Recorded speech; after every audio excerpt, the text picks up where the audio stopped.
श्री राधा रानी के पग पग पे प्रयाग, जहां केशव की केली कुंज कोटि कोटि काशी है। यमुना में जगन्नाथ, रेणुका में रामेश्वर, तरु तरु पे पड़े रहत अयोध्या निवासी हैं। गोपिन के द्वार द्वार हरिद्वार बसत, जहां बद्री केदारनाथ फिरत दास दासी हैं। स्वर्ग अपवर्ग वृथा लेकर करेंगे हम क्या, जान लो हमें हम वृंदावन वासी हैं। जान लो हमें हम वृंदावन वासी हैं। वृंदावन जाने पर क्या मिलता है? पग पग पे प्रयाग जहां, मतलब आप वृंदावन में जितनी देर चलते हो अपने स्टेप्स काउंट करो। हम कितना चले वृंदावन में? 3000, 4000, 5000, 10,000, 50,000 कदम अगर वृंदावन में चल लिए, अगर आप पूरी वृंदावन परिक्रमा लगाओगे तो 1-1.5 लाख कदम होंगे शायद। आप वृंदावन में एक पैर भी चलते हैं तो उस पग पर पग आगे बढ़ाने पर, प्रयागराज में संगम स्नान करने पर जो पुण्य मिलता है, वृंदावन में केवल डोलने से मिल जाता है वो पुण्य। सावधानी से सुनिए सब लोग। पग पग पे प्रयाग जहां, हर पग पर प्रयाग जाने का फल प्राप्त होता है। श्री राधा रानी के पग पग पे प्रयाग जहां, केशव की केली कुंज कोटि कोटि काशी है। कभी कोई कुंज दिखाई दे, कुंज किसको कहते हैं? ऐसे वृक्षों के नीचे ऐसे छतरी जैसी बनी हो, जहां ठाकुर जी सुंदर लीला करते हैं, ऐसी कुंजों के भीतर यदि बैठ करके नेक वहां छांव ले लो तो उसका क्या फल मिलता है? बोले काशी जाने का फल मिलता है। कुंजों के नीचे बैठने से, वृंदावन की वृक्षवल्लरियों में छाया लेने से काशी जाने का फल प्राप्त हो जाता है। तो पग पग पर प्रयाग जाने का फल, वृक्षों के नीचे छाया लेने से काशी जाने का फल, और केशव की केली कुंज कोटि कोटि काशी है। यमुना में जगन्नाथ, श्री यमुना जी का दर्शन करो, महाप्रभु जगन्नाथ जी के दर्शन का फल मिलेगा। रेणुका में रामेश्वर, और यमुना जी की जो बालू है, यमुना जी की जो रेणु है, उसको माथे से लगा लो तो रामेश्वरम प्रणाम करने का फल मिल जाता है। यमुना में जगन्नाथ, रेणुका में रामेश्वर, और तरु तरु पे पड़े रहत अयोध्या निवासी हैं। महाराज जी, वृंदावन वासियों की और अयोध्या वासियों की थोड़ी नोक-झोंक चलती ही रहती है। हमारे परम पूजनीय प्रातः स्मरणीय, उनको आना था पर वो किसी कारण उनकी फ्लाइट मिस हो गई, वो आ नहीं पाए। पूज्य जगत गुरु रामानुजाचार्य श्री राघवाचार्य जी महाराज अयोध्या के हैं, बड़े बहुत। महाराज जी कभी मैं निवेदन करूंगा महाराज जी से भी, उनको बहुत सुख मिलेगा यहाँ पर। एक बार उनकी आप वाल्मीकि रामायण की कथा भी श्री दत्त धाम में कराइए, बहुत सुंदर कथा करते हैं। और हमारे यहाँ दो बार उनकी वाल्मीकि रामायण हो चुकी, तो उनसे मेरी बड़ी नोकझोंक चलती है। वो अयोध्या को श्रेष्ठ बताते रहते हैं, मैं वृंदावन को। वो अपने राम जी को श्रेष्ठ बताते हैं, मैंने कि हाँ माटी के मत होना है तुम्हारे, हमारा तो चंचल ठाकुर है। तो ऐसी चलती रहती है। तो कभी कभी वो अयोध्या की एक बार बता रहे थे बड़ी महिमा, मुझसे बोले आपको पता है कोई व्यक्ति अपने घर से जब अयोध्या के लिए निकलता है तो उसके यम यातना दूर हो जाती है, जे दूर हो जाती है, वो दूर हो जाती है, और बड़ी प्रशंसा कर रहे। मैंने महाराज जी सुनो, बोले हाँ। मैंने कहा वृंदावन की स्थिति है, तरु तरु पे पड़े रहत अयोध्या निवासी हैं।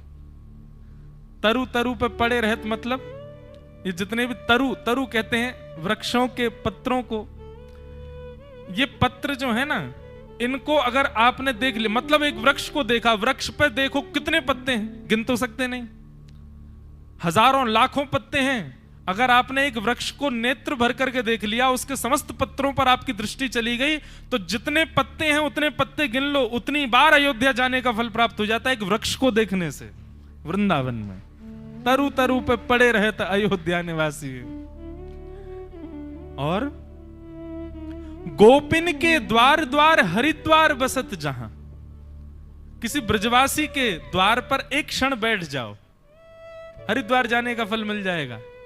और बद्री केदारनाथ फिरत दास दासी हैं।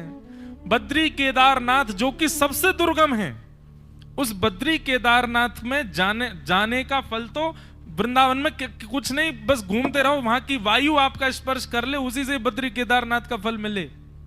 बद्री केदारनाथ फिरत दास दासी हैं, स्वर्ग अपवर्ग लेकर वृथा करेंगे हम क्या।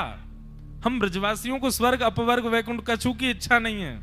जान लो हमें, हम वृंदावन वासी हैं, हम वृंदावन के निवासी। अवधूत चिंतन श्री गुरुदेव दत्त। नृसिंह भगवान प्रहलाद जी को दर्शन दे रहे हैं। प्रहलाद जी महाराज अत्यंत प्रसन्न हुए, प्रभु ने दर्शन दिया। बहुत बड़ा प्रसंग है, बहुत बड़ी स्तुति है, सबकी स्तुतियां इतनी सुंदर हैं नृसिंह अवतार की।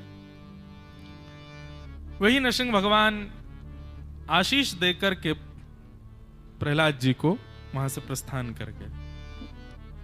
प्रहलाद जी ने जाते समय भगवान से एक भावना रखी थी कि नाथ कृपा करके ये मेरे जन्मदाता पिता हैं, इन पर अनुग्रह कर दीजिएगा, इनको मुक्ति प्रदान कीजिएगा। भगवान बोले ये बोलने की जरूरत ही नहीं है, मुक्ति के लिए तो उनको प्रयास करना पड़ता है जो संसार के भावों में ग्रस्त हैं।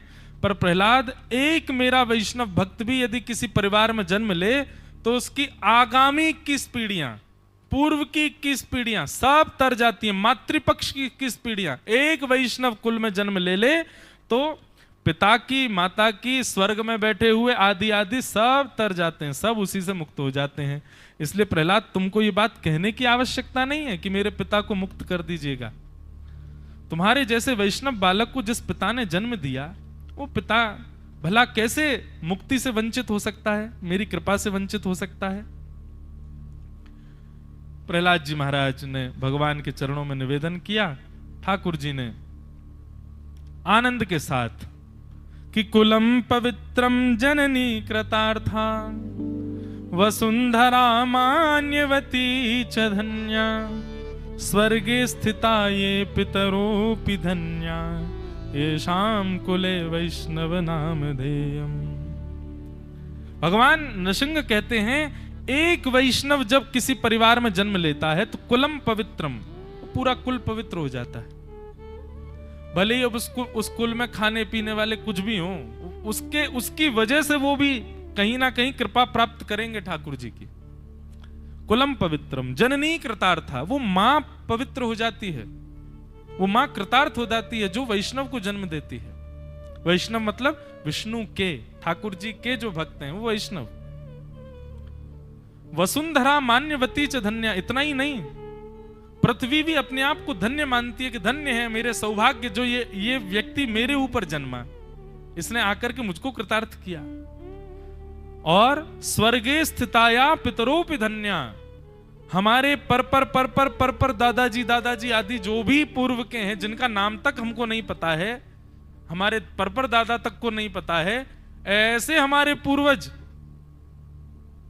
हमारे प्रारंभिक पूर्वज से लेकर के अब तक जो कोई भी स्वर्ग में विद्यमान है या अन्य अन्य लोकों में है, वे भी स्वर्गे स्थिताया पितरोपि धन्या। एक वैष्णव के जन्म लेने से वे भी धन्य हो जाते हैं, वे भी आनंदित हो जाते हैं। जिस कुल में एक वैष्णव जन्म लेता है, यह स्थिति होती है। प्रहलाद, तुम चिंता क्यों कर रहे हो अपने पिता के लिए?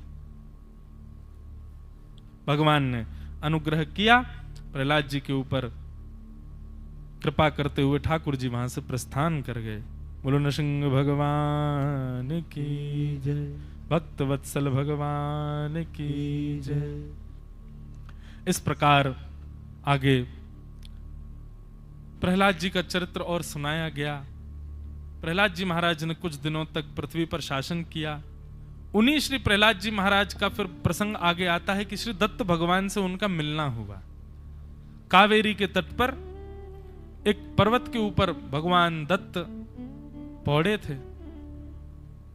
प्रथम दर्शन का यहां पर वर्णन करते हुए श्री प्रहलाद जी महाराज कहते हैं, कैसे दिखे?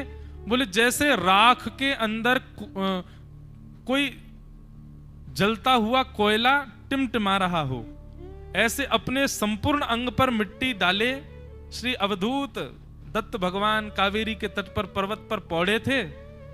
पर उस मिट्टी के आवरण के बावजूद भी जहां जहां से वो मिट्टी हट रही थी, वहां वहां से मानो जैसा एक मणि का तेज पुंज प्रकट हो रहा था। श्री दत्त प्रभु के स्वरूप में से।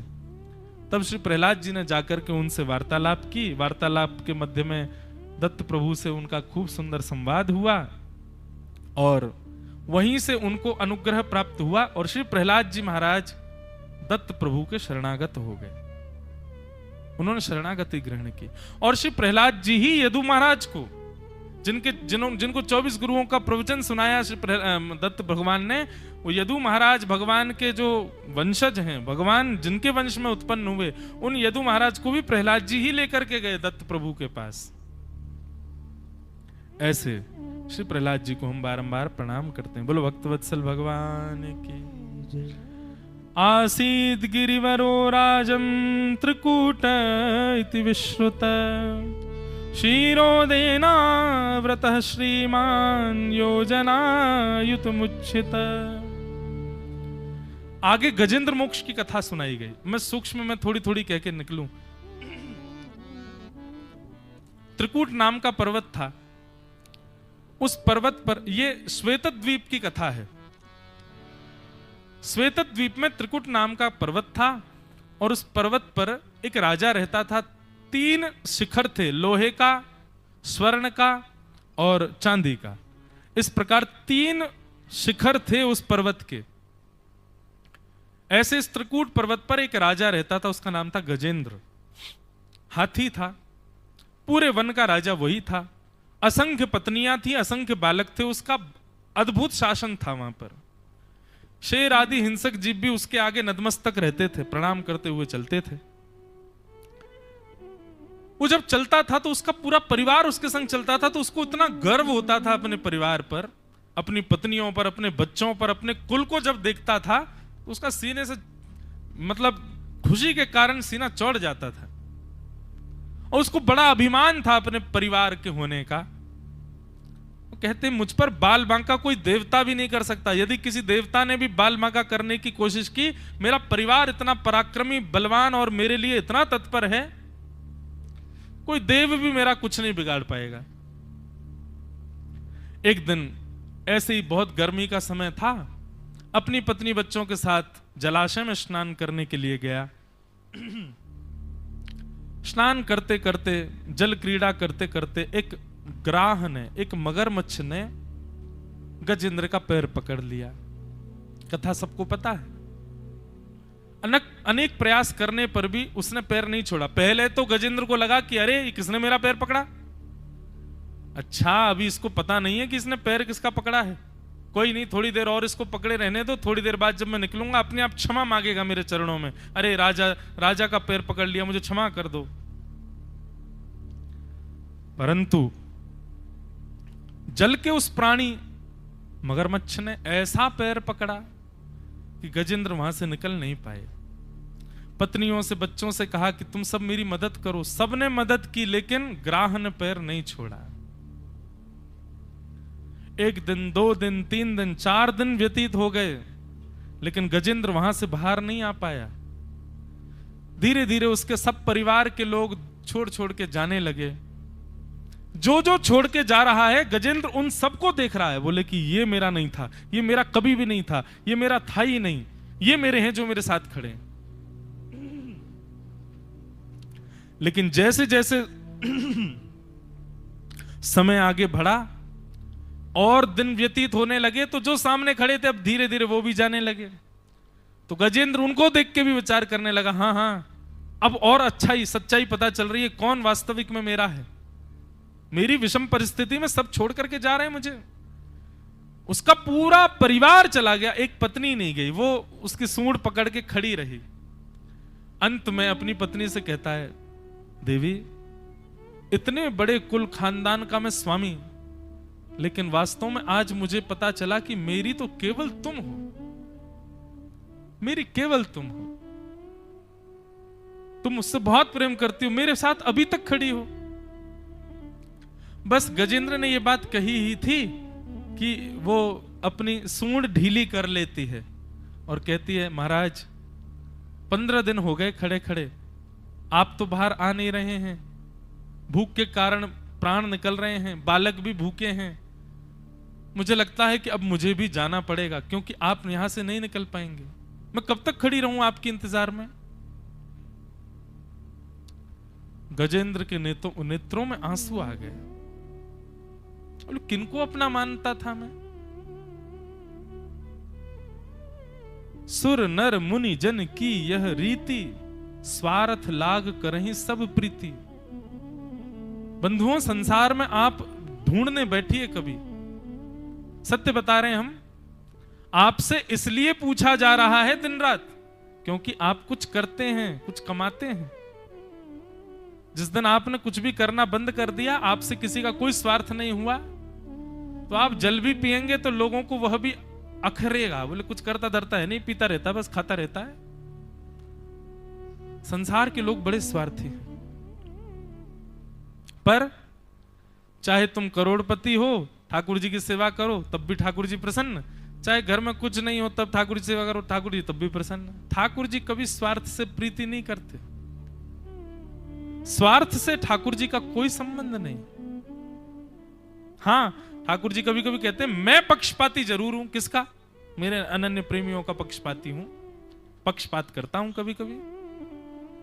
लेकिन कभी कभी ठाकुर जी जोर लगा के बोलते हैं कि मैं पक्षपाती भी नहीं हूं। जिसके पक्ष में मैं दिख रहा हूं, समझो उसका धर्म बल ही इतना श्रेष्ठ है कि मुझे उसके पक्ष में जाना पड़ रहा है। अंतिम पत्नी भी छोड़ के चली गई। गजेंद्र व्याकुल हो गया, उच्चाटित हो गया मन उसका कि संसार में कोई अपना नहीं है। तब भगवत कृपा से उसको अपने पूर्व जन्म में रची गई एक स्तुति याद आ गई। गजेंद्र पूर्व जन्म में इंद्रद्युम्न नाम का राजा था और एक संत का अपमान करने की वजह से ये गजेंद्र बना, हाथी बना। परंतु संत का अपमान करके बना था तो संत कहीं ना कहीं करुणा भी करते हैं। तो करुणा ये हुई कि गजेंद्र तो वो बना, गज तो वो बना, लेकिन उसको अपने पूर्व जन्म की रचित स्तुति याद आ गई। ये संत की कृपा। बंधु, एक बात सदैव याद रखना, संत वैष्णवों की कभी अवहेलना मत करना। पूज्य श्री मलुक पीठ वाले महाराज जी एक बार अपनी कथा में सुना रहे थे, बड़ा सुंदर प्रसंग। एक बार श्री प्रहलाद जी महाराज ठाकुर जी की सेवा कर रहे थे। नरसिंह भगवान मिलकर के चले गए। प्रहलाद जी बड़े हो गए, ब्याह आदि हो गया, उसके बाद की बात है। तो प्रहलाद जी नित्य अपने घर में ठाकुर जी की सेवा करते। प्रहलाद जी के गुरु जी कौन? प्रहलाद, ध्रुव, सबके गुरु जी श्री नारद जी महाराज। तो नारद जी महाराज प्रहलाद जी से मिलने के लिए आए। शिष्य के घर गुरु कभी भी आ सकते हैं। नारद जी महाराज का आगमन हुआ और उसी समय प्रहलाद जी ठाकुर जी की नित्य सेवा कर रहे थे। राजपालों ने आकर के बताया, बोले कि हे महाराज प्रहलाद जी, श्री गुरुदेव भगवान नारद जी महाराज आए हैं। प्रहलाद जी बड़े प्रसन्न हो गए, वाह वाह वाह, नारद जी आए हैं। वहीं से प्रणाम करने लगे, लेकिन बोले मेरी अभी 10 मिनट की थोड़ी सेवा रह गई है, नारद जी को बोलो थोड़ी देर बैठ जाएं, मैं आ रहा हूं अभी। प्रहलाद जी महाराज का कोई ऐसा भाव नहीं था कि नारद जी का अपमान हो, पर उन्होंने कहा थोड़ी देर उनको प्रतीक्षा करवाओ, मैं बस आता हूं अभी। और हाथ जोड़ करके अपनी सेवा में लग गए। सैनिकों ने जाकर के नारद जी से कहा कि बस आ रहे हैं, आप थोड़ी देर विराजो। अब नारद जी का नियम है, वो बैठते ही नहीं कहीं भी, वो तो चलते रहते हैं, घूमते रहते हैं इधर से उधर। नारद जी बोले हमारा क्या, हम तो दोबारा फिर आ जाएंगे कभी। नारद जी महाराज रुके नहीं, नारद जी वहां से चले गए। और प्रहलाद जी जब आए तो प्रहलाद जी ने देखा कि गुरुदेव चले गए। मन बड़ा विचलित हो गया, बोले कि अरे 10 मिनट की तो बात थी, क्यों नहीं रुके गुरुदेव। उसका परिणाम यह हुआ बंधुओं, नारद जी के मन में किंचित भाव आ गया था कि प्रहलाद अच्छा सेवा में व्यस्त है, मतलब गुरुदेव अभी प्रतीक्षा करें उनके लिए। तो एक किंचित भाव आती वो चले गए। और एक किंचित भाव आने का प्रभाव प्रहलाद पर यह पड़ा, एक दिन 2-3 दिन बाद प्रहलाद जी महाराज एकांत में बैठे बैठे सोच रहे थे, और सोचते सोचते उनके मन में पता है क्या सोच आने लगी। वो मन में विचार करने लगे, राम राम राम राम, मैं किसको भजता हूं, मैं किसकी सेवा करता हूं, मैं किसकी पूजा करता हूं, मैं किसकी आराधना करता हूं जिसने मेरे पिता को मार दिया। अरे प्रहलाद, पिता के हत्यारे के लिए पुत्र क्या नहीं करता कि मेरे पिता के हत्यारे को सबक सिखाना है, आदि आदि सब करता है। और तू कैसा पुत्र है, अपने पिता के हत्यारे को ही देव मान करके दिन रात पूजा करता है। और केवल तेरे पिता को नहीं मारा उन्होंने, तेरे चाचा को भी, हिरण्याक्ष को भी उन्होंने नहीं मारा। मतलब कुल के परिवार के 2 अग्रज बड़े लोगों का जिन्होंने वध कर दिया, मैं उनको देव मानता हूं, उनकी आराधना करता हूं, दिन रात उन्हीं के चरणों में बैठा रहता हूं। भगवान के प्रति दोष बुद्धि आ गई।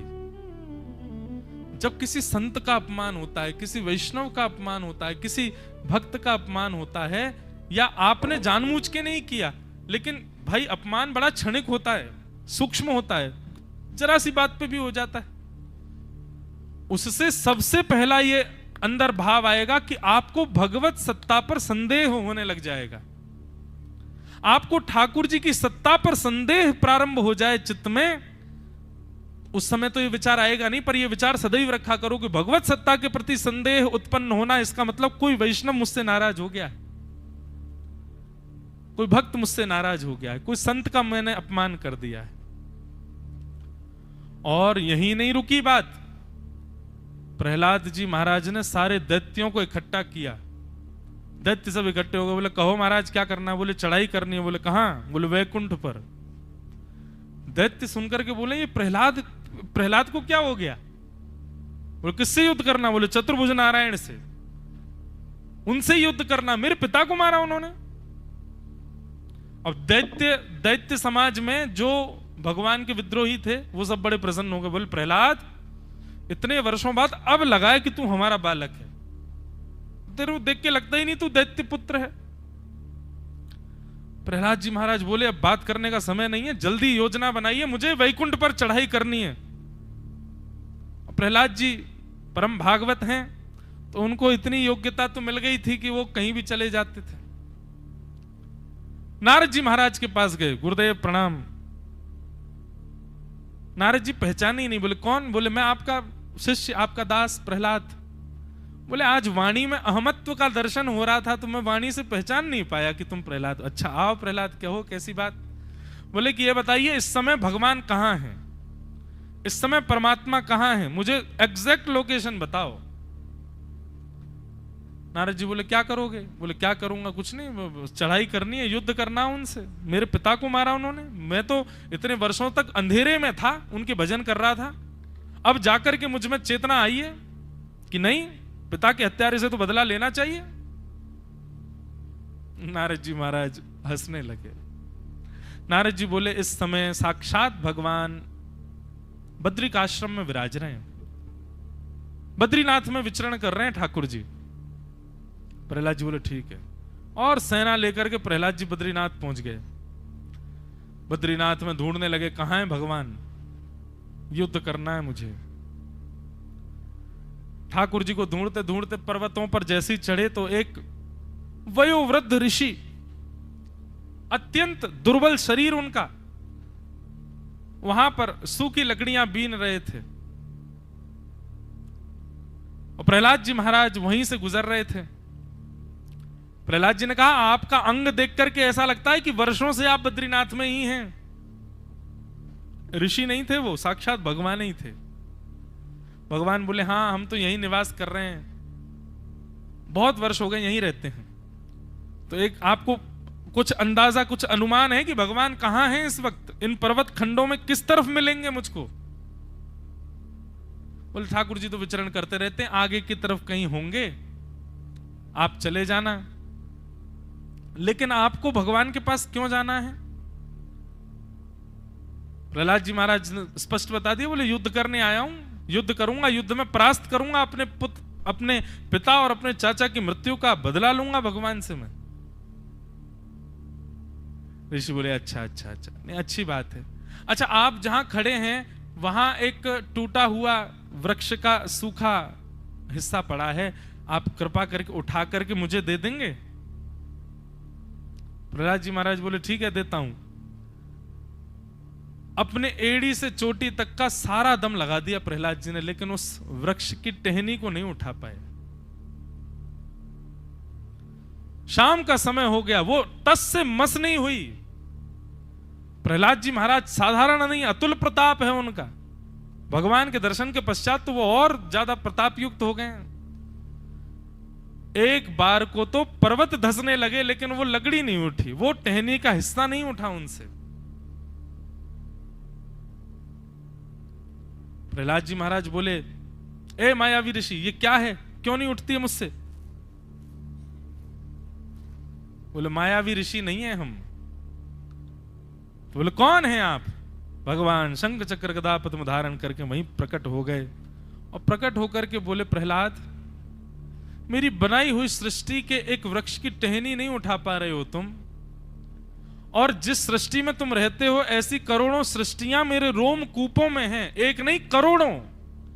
उस परब्रह्म से युद्ध करना चाहते हो? ठाकुर जी का दर्शन करते ही प्रहलाद जी का हृदय तो भाव रोने लगे, चरणों में गिर गए। भगवान, मुझे क्या हो गया? मैं क्यों आपके प्रति ऐसी भावना रखने लगा कि मुझे आपसे बदला लेना है? मेरे मन में आपके प्रति संशय संदेह कैसे उत्पन्न हो गया नाथ? तब भगवान ने कहा, प्रहलाद, वैष्णव अपराध, वैष्णव अपराध, भक्त अपराध, विप्र अपराध, इन अपराधों से यही होता है कि मेरी सत्ता पर संशय होने लगता है। प्रहलाद, तुमको मेरा दर्शन हुआ, पर दर्शन के पश्चात अपने गुरु की एक बार तुमसे सूक्ष्म अविज्ञा हुई। ध्यान रखिएगा शब्द सूक्ष्म अविज्ञा। सूक्ष्म अविज्ञा क्यों? क्योंकि ना तो प्रहलाद जी ने जानबूझ करके अविज्ञा की थी, और ना नारद जी जानबूझ करके उनसे रूठे थे। दोनों में ही एक ऐसी, कभी कभी क्या होता है बंधु, आप जानबूझ करके कुछ नहीं करते, पर समय योजना आपसे कुछ ऐसा करवाती, आप करना तो अच्छा चाह रहे हैं पर हो कुछ और जाता है, आप चाह तो कुछ और रहे हैं पर निकल के कुछ और आता है। तो ऐसी स्थिति कभी कभी बन जाती है। उसमें अब क्या करें, बस ठाकुर जी को प्रणाम करना चाहिए, नाथ कृपा करो। तो वैसा सूक्ष्म अपराध बना था, ना तो प्रहलाद जी ने जानबूझ के किया था, और ना ही ऐसी कोई भावना थी नारद जी के हृदय में कि प्रहलाद को श्राप देना है, लेकिन वो सूक्ष्म किया गया अपराध की द्वार पर गुरु जी प्रतीक्षा कर रहे हैं और शिष्य भीतर बैठा है ठाकुर जी के पास। गुरु को प्रतीक्षा नहीं करनी चाहिए। आप कितनी भी बड़ी भयंकर अवस्था में क्यों ना हो, यदि द्वार पर गुरुदेव पधारे हैं, आपको सिर के बल जाना चाहिए उनके स्वागत के लिए। उस समय ठाकुर जी की भी सेवा चल रही हो, ठाकुर जी से कहो नेक देर प्रतीक्षा करो, आप प्रतीक्षा करो, मैं आता हूं गुरुदेव को ले। गुरुदेव प्रतीक्षा नहीं करेंगे, भक्त प्रतीक्षा नहीं करेंगे, वैष्णव प्रतीक्षा नहीं करेंगे। उनके प्रति इतना भाव।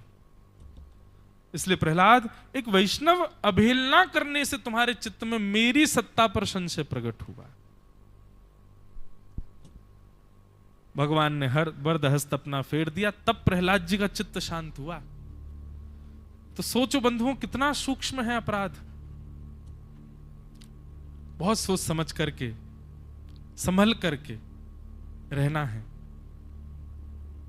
प्रहलाद जी महाराज ने तो ये था प्रहलाद चरित्र, पर यहां पर जो विषय चल रहा है कि आज वही इंद्रद्युम्न गजेंद्र बना, और गजेंद्र बनकर के उसने स्तुति गाई ठाकुर जी की।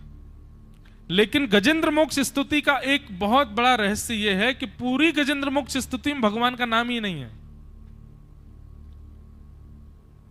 ठाकुर जी का नाम नहीं है गजेंद्र मोक्ष स्तुति में।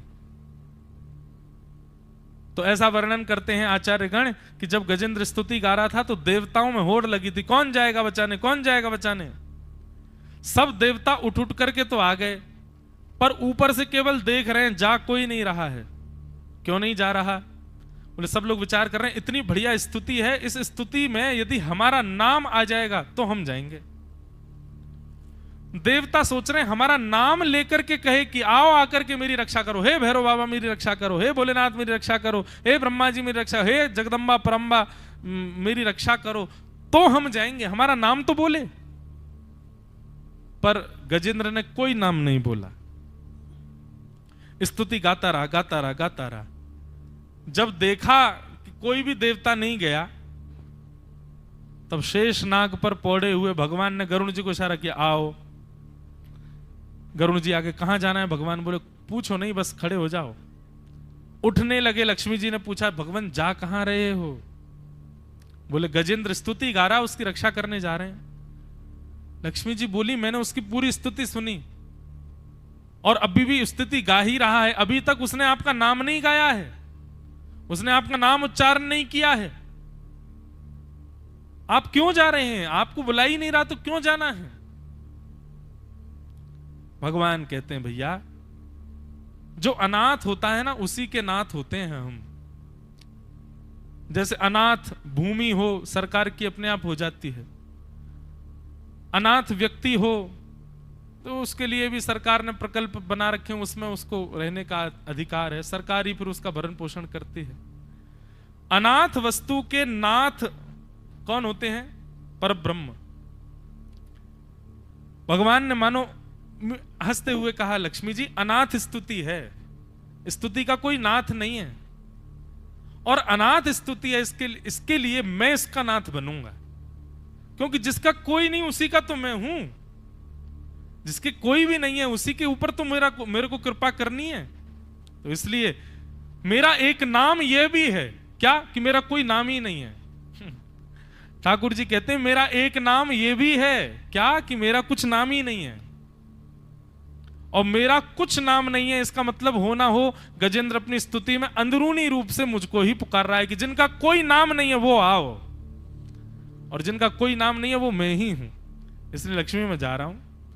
और गरुण पर बैठ करके भगवान शंख चक्र गदा पद्म धारण करके जैसे ही गजेंद्र के समीप पहुंचने लगे, आहा, अभी तक तो गजेंद्र ने अपनी स्तुति में कोई नाम उच्चारित नहीं किया, परंतु जैसे ही देखा कि एक भुवन भास्कर सूर्य आकाश में है, परंतु दूसरी दिशा से एक दूसरे भुवन भास्कर सूर्य दिखाई दे रहे हैं, और देखते ही देखते वो सूर्य का किरण जैसा जो था वो सुंदर होने लगा। और तभी गरुण जी का दर्शन, गरुण जी के ऊपर नीलांबर ठाकुर जी पीतांबर पहने शंख चक्र गदा पद्म लेकर के सीधे गजेंद्र की ओर जा रहे हैं। गजेंद्र ने तुरंत उस सरोवर में रखे हुए कमल पुष्प को अपनी सूंड से तोड़ा और उच्छिक्य सांबुज करम गिरमाहि कच्छन नारायण खिल गुरो भगवन नमस्ते। पूरी स्तुति में तो नाम नहीं कहा, परंतु जैसे ही अंत में ठाकुर जी का दर्शन हुआ तो अपनी स्तुति के अंत में गजेंद्र कहता है, नारायण खिल गुरु भगवन नमस्ते। हे अखिल गुरु, हे अखिल ब्रह्मांड के नायक नारायण, मैं आपके चरणों में प्रणाम करता हूं। बोलो भक्तवत्सल भगवान की। जैसे ही भगवान आए, गजेंद्र ने पुष्प तोड़ करके भगवान की ओर कर दिया। ठाकुर जी ने एक भुजा से पुष्प लिया, दूसरे भुजा से सुदर्शन चक्र छोड़ करके ग्राहक का सिर धड़ से अलग कर दिया और गजेंद्र के ऊपर कृपा कर दी। बोल गजेंद्र मोक्ष कारक भगवान की जय। ऐसे गजेंद्र की भगवान ने रक्षा की। ग्राह को उबारो है कि गज को उबारो है, पता ही नहीं चला कि उद्धार किया किसका है, ग्राह का किया कि गज का किया। बंधु बताओ, गजेंद्र मोक्ष स्तुति में उद्धार किसका हुआ, ग्राह का कि गज का? उद्धार का मतलब ये मत समझ जाना है कि नाम नाम सत्य को बोलते हैं उद्धार, नहीं। उद्धार का मतलब भगवत अति कृपा किस पर हुई, ग्राह पर कि गज पर? अब आप लोग तो बोलोगे ही उल्टा है, क्योंकि बोले गज पे तो हो ही रही है, दिख रहा है, गज क्यों बोले, ग्राह बोलो। पर इसका तर्क क्या है? ग्राह पर कृपा क्यों की भगवान ने? ग्राह तो गजेंद्र का पैर पकड़ करके बैठा है। तो यहां पर वृत्रासुर की स्तुति का प्रथम सूत्र लग जाता है, क्या?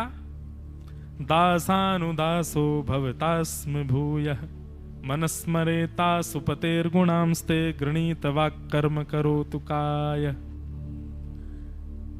जो वृत्रासुर कह रहा है कि हे नाथ, मुझे आपका दास नहीं बनना, आपके चरणों में रहने वाले, आपके चरणों के दासों के चरणों में रहने वालों के चरणों में रहने वाले दासों के चरणों का मुझे दास बनाओ। दासानुदासो भवतास्म भूयः। और इसी बात को कहते हुए वृत्रासुर कहता, आपको बहुत प्रसन्नता होती है जब आपके दासों का कोई दास बनता है।